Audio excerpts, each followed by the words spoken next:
Salut à tous les amis, j'espère que vous allez bien. Bienvenue dans cette nouvelle vidéo.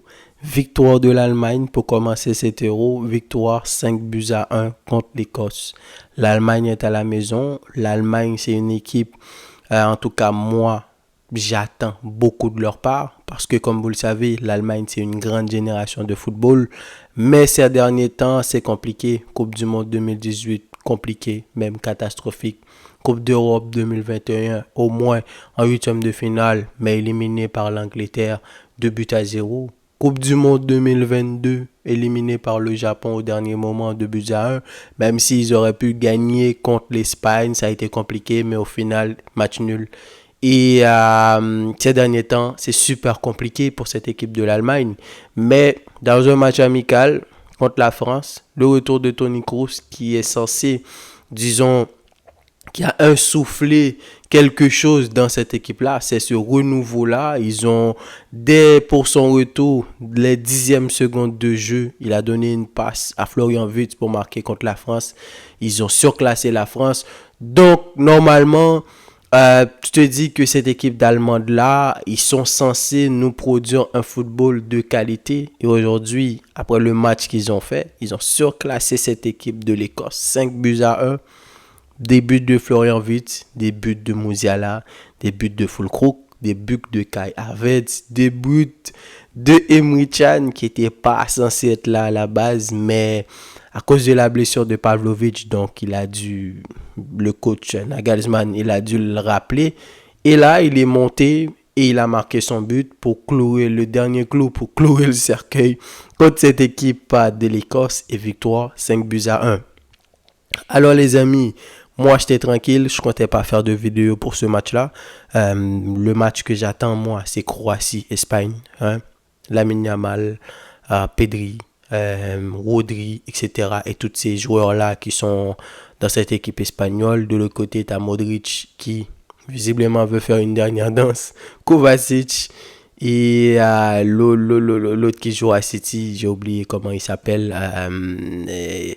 Qui Guardiola a transformé en véritable latéral gauche et qui, ne vous étonnez pas, peut-être dans un an ou deux sera l'un des meilleurs à son poste. À moins que Guardiola, il le prend, il le ramène encore en défense ou il le fait jouer milieu de terrain. On ne sait jamais avec Guardiola qu'est-ce qu'il peut encore faire.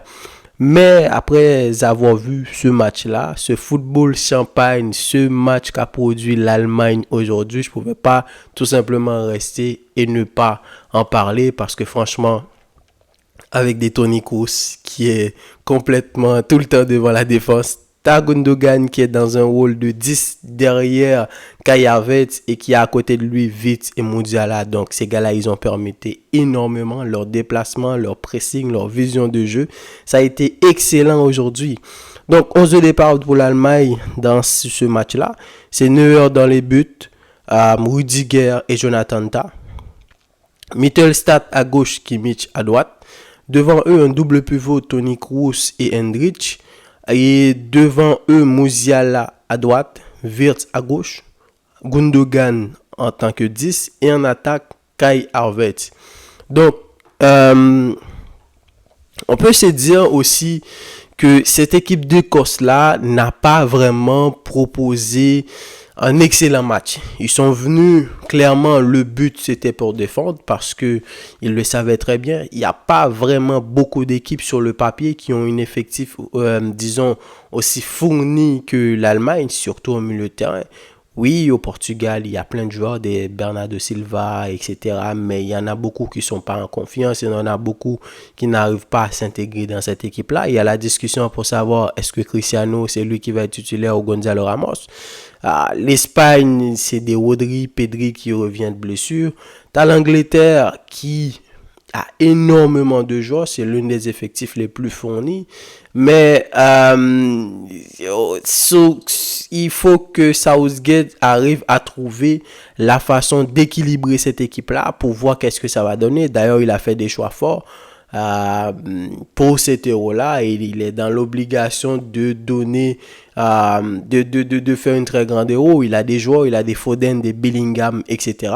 Mais quand tu regardes Toni Kroos, Musiala, Gundogan, Florian Wirtz et Kai Havertz, c'est toute une nouvelle génération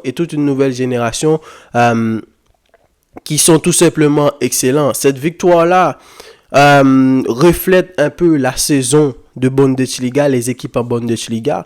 Faut pas oublier que Bayer Leverkusen, ils ont tapé tout le monde dans ce championnat-là. Ils n'ont pas perdu un seul match. Ils ont gagné à plus de 16 points d'avance sur le Bayern de Munich. Un Bayern de Munich qui est... Bon, vous avez vu en championnat qu'est-ce que ça a donné. Malheureusement, ils sont tombés sur une équipe d'Atalanta qui les a battus en finale. Mais tu as le Borussia Dortmund qui est allé en finale. Ils sont tombés sur le Real. Alors, vous connaissez l'histoire à la Madrid. Le Bayern, ils étaient à ça de se qualifier sur le Real. Donc, s'il n'y avait pas la montée de José Lu ou peut-être même la bourde de Manuel Neuer, peut-être qu'on aurait eu une finale 100% allemande. Et ils ont été récompensés avec 5 équipes qui vont participer dans la prochaine Ligue des Champions. Donc, Nagelsmann, il a pris 2 joueurs tout simplement dans son championnat. Et ce genre d'histoire-là, moi j'adore. L'Allemagne, c'est une équipe qui a toujours eu ses joueurs. La plupart de ses joueurs sont en Allemagne, principalement au Bayern de Munich, de temps en temps au Borussia Dortmund, etc. Et c'est tout simplement ce qu'il a fait. Il a pris des joueurs au Borussia Dortmund, il a pris des joueurs à Stuttgart ils ont terminé 2e devant le Bayern de Munich. Il a pris des joueurs à Leverkusen, etc.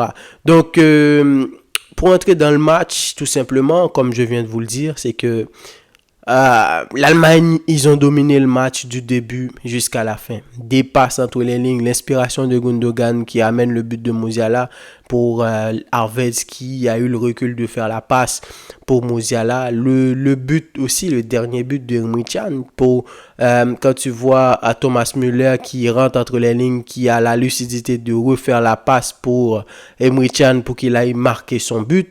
Et surtout, la défense de l'Allemagne aujourd'hui, c'est ça ce qui m'a plu. D'abord, tu avais Toni Kroos qui était tout le temps en défense. Parfois, tu voyais même pas Rudiger, tu savais même pas où il était. Alors qu'il y avait tout le temps Toni Kroos parce que c'est lui qui doit sortir les ballons. Mais en dehors de ça, tu as Jonathan Tah et Rudiger. Les gars ont été tout simplement excellents. À aucun moment, il y a eu de l'agressivité. Rudiger, c'est l'un des défenseurs qui est réputé dans des 1 contre 1, dans les duels comme ça. Vous vous souvenez des matchs City-Real, que ce soit les 2 dernières années. Mais aujourd'hui, il a été simple. Et Jonathan Tah à côté de lui, ça a été excellent. Mittelstadt à gauche, je ne sais pas dans quel club où il joue, mais il paraît que, je pense que c'est à Stuttgart, si je m'en rappelle. Je ne le connais pas vraiment, mais j'en ai entendu parler. C'était l'un des meilleurs latéral gauche tout simplement ces derniers temps, surtout en Allemagne. Donc c'est ça, il joue à Stuttgart. À droite, Kimmich, ça a été excellent. Et franchement, les gars, aujourd'hui, je sais pas, c'était plutôt, je dirais l'Espagne, c'est même pas l'Allemagne parce qu'ils ont toujours une belle génération de football, mais c'était plutôt un jeu direct, etc. avec des vrais numéros 9. Mais aujourd'hui, quand je regarde la pointe de l'attaque, il faut se le dire, Havertz, même si il a fait une deuxième partie de saison excellente, Arteta qui a réussi à le faire renaître de ses cendres, tel un phénix, mais c'est pas un véritable neuf à l'image de cette équipe de l'Allemagne. Et quand tu vois Musiala à droite, Wirtz à gauche, les déplacements des gars, comment ils arrivent à s'intercaler entre les lignes et surtout le collectif qui s'est fait aujourd'hui, l'inspiration de Gundogan, tout a senti que c'est un football répété à l'entraînement qui sont tout simplement venus aujourd'hui et ils l'ont répété. L'une des choses que je voulais voir, c'est que dans cette équipe-là, il y avait beaucoup trop de joueurs technique balle au pied. Je me disais qu'est-ce que ça allait donner quand ils n'avaient pas le ballon. Certes, c'est l'Écosse, comme je vous l'ai dit, ils n'ont pas fait un excellent match aujourd'hui et le carton rouge n'a pas vraiment fait leurs affaires. Le gars, je ne me rappelle pas de son nom, lui, il a failli tuer Gundogan. Heureusement qu'il n'est pas blessé sur ce penalty-là. D'abord, ils n'avaient pas le ballon, mais évidemment, avec un carton rouge, oubliez, ça allait être la fête sur le terrain et c'est ce qui s'est passé. Mais entre Musiala et Wirtz et Gundogan cette saison au Barça, qui a été l'un des joueurs les plus importants de cette équipe-là, hein, qui a joué le plus de matchs, je pense. Il est l'un des gars les plus titularisés. Il y a Cancelo également, à Koundé. Mais j'avais envie de voir qu'est-ce que ça allait donner. Mais pourtant, les gars, ils ont fait le pressing. Quand ils ont perdu le ballon, ils ont pressé très haut. Et surtout, la titularisation de Endrick à côté de Toni Kroos, ça a donné une sorte de solidité dans ce milieu de terrain-là, dans ce double pivot-là. Et ça a libéré Kroos. En fait, on a retrouvé le Kroos du Real Madrid. Ensuite, il a pris un carton jaune à la mi-temps, Endrick, et Nagelsmann a fait monter Grob. Et les changements qui sont venus après, Füllkrug, Thomas Müller, Leroy Sané, Emre Can, tous ces gars-là ont été excellents. Füllkrug qui a marqué, comme je vous l'ai dit au début de cette vidéo, Emre Can qui n'était pas censé être là, il a marqué. Leroy Sané, un petit peu trop personnel à mon goût, parce qu'il y avait plein d'actions où il aurait pu être beaucoup plus altruiste, mais faut le dire le contexte, l'Allemagne était 3-0, 4-0 à ce moment-là, le match semblait facile. D'ailleurs, il y a une action là, il aurait pu donner la passe à Füllkrug. Füllkrug ne s'en est pas plein parce que voilà, il avait déjà marqué son but, mais quand même il aurait pu faire la passe. Mais Leroy Sané, c'est quand même un joueur qui a besoin de se remettre en confiance ces derniers temps. Saison compliquée avec l'Allemagne, j'en passe, même s'il avait marqué un excellent but contre le Real de Madrid, hein, vous vous souvenez, le but de l'égalisation, je pense, au match aller. Mais quand je vois les Thomas Müller qui sont montés, les Leroy Sané qui sont montés, donc ils ont de quoi non seulement sur le terrain pour faire quelque chose, mais ils ont de quoi sur le banc qui peuvent amener. Et le coach, il a juste à piocher, à décider qu'est-ce qu'il a envie de faire. Et c'est ça qui va se passer. Nagelsmann, nouveau coach, nouvelle équipe allemande. Qu'est-ce que ça va donner dans cet Euro-là? Eh bien, aujourd'hui, ils nous ont montré que ça va être super compliqué. N'emballons-nous pas trop vite. C'est un premier match. Ils ont joué contre l'Écosse. Pas forcément une très belle équipe. Hein? Robertson, il y a des Tierney, des McNominay et comment il s'appelle c'est lui qui joue à Aston Villa, le gaucher McGinn ou un truc comme ça, ou comment, j'ai oublié son nom, le gaucher qui est, je pense qu'il est capitaine à Aston Villa.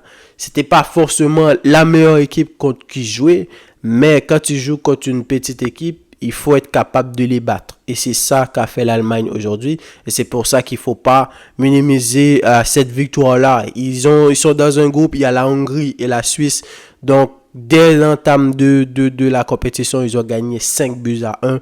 Quand on sait que dans cet Euro-là, il y a les meilleurs troisièmes qui vont compter, ça, c'est forcément prendre une option.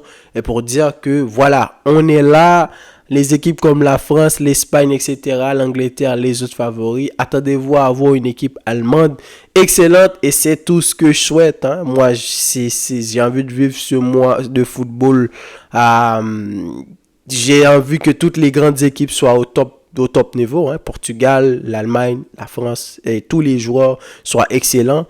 Et aujourd'hui, l'Allemagne nous a produit un football champagne. Et je n'ai pas reconnu cette équipe d'Allemande. Donnez-moi vos avis dans les commentaires, les amis. Dites-moi qu'est-ce que vous en pensez. Hein? Très belle victoire de l'Allemagne. Et les joueurs qui m'ont impressionné aujourd'hui, Musiala, qui a terminé homme du match mérité. Mais franchement, c'était un excellent match. Niveau football, pour tous les fans de football qui aiment ce jeu-là, le football pur de possession, de position, les passes entre les lignes et tout ce qui s'est passé aujourd'hui. Je pense que vous ne pouvez pas me dire que vous vous êtes pas régalé aujourd'hui. Donc, dites-moi qu'est-ce que vous en avez pensé. Quant à moi, je vous retrouve demain pour le débrief de la Croatie, l'Espagne, en espérant bien sûr de voir un excellent match et surtout, pourquoi pas, une performance de Lamine Yamal. Dites-moi qu'est-ce que vous en pensez et je vous dis à demain les amis. Salut.